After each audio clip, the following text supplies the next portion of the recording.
So France is burning, but where did the spark come from?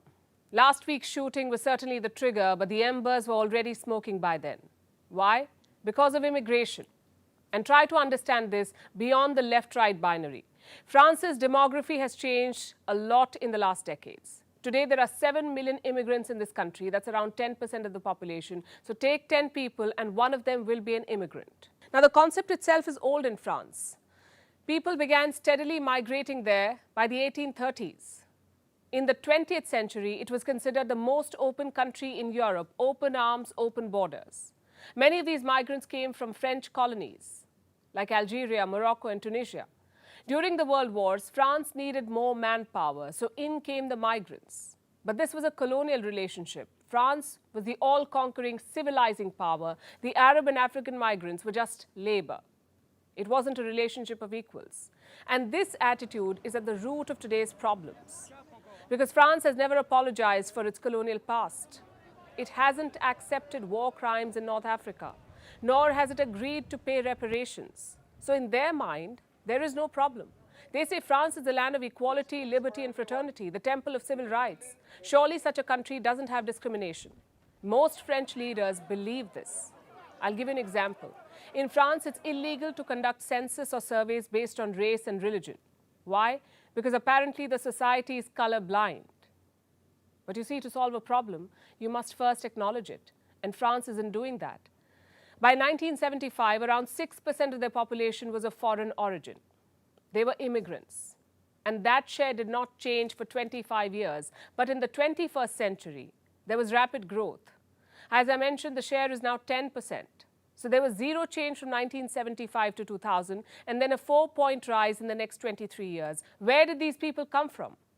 Around 13% of them are of Algerian descent. 12% are from Morocco, 4.4% from Tunisia, and 3.8% from Turkey. So these are all non-white people, most of them Arabic, African, and Muslim. And don't think these people barged in without invites. France needed these migrants.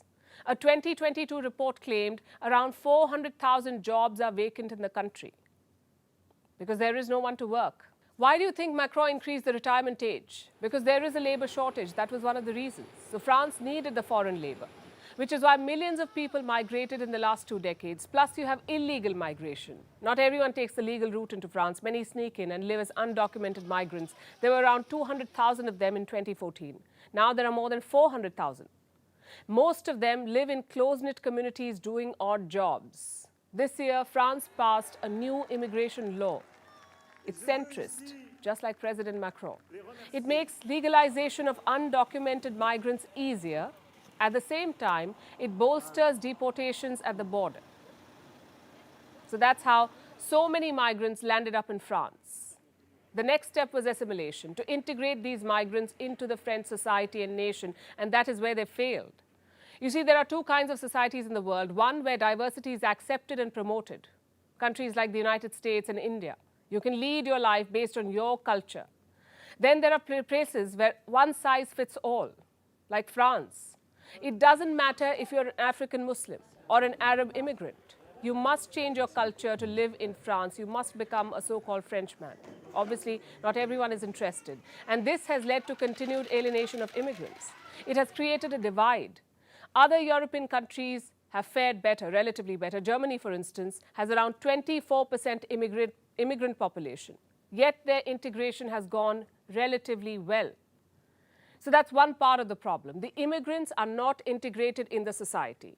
The other part is the growing fear among the white French population. Many of them are living in insecurity. What if they become a minority in their own country? What if France becomes a Muslim country? These fears are widespread, and they reflect in the rise of France's far-right parties. These people are fiercely anti-immigration, and their fears often combine with racism, sometimes very publicly. Let me show you a headline.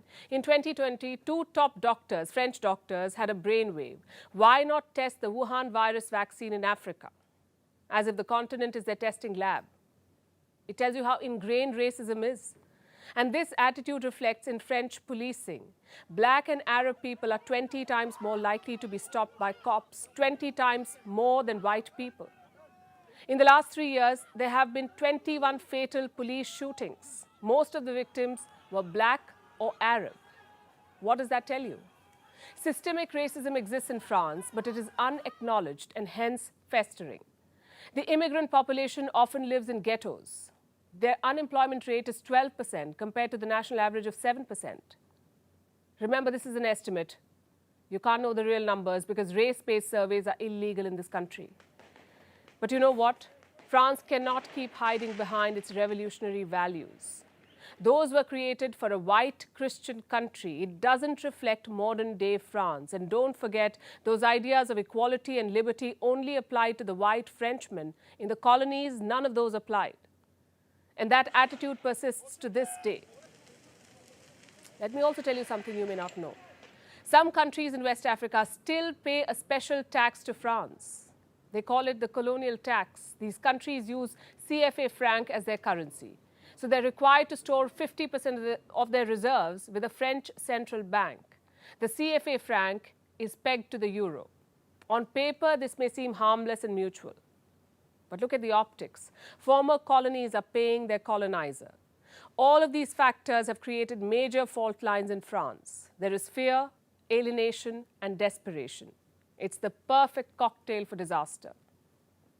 So now is a crucial moment in French history. Their leaders should accept that France has changed. They brought in people for cheap labor, among other things. Now they must make room for them.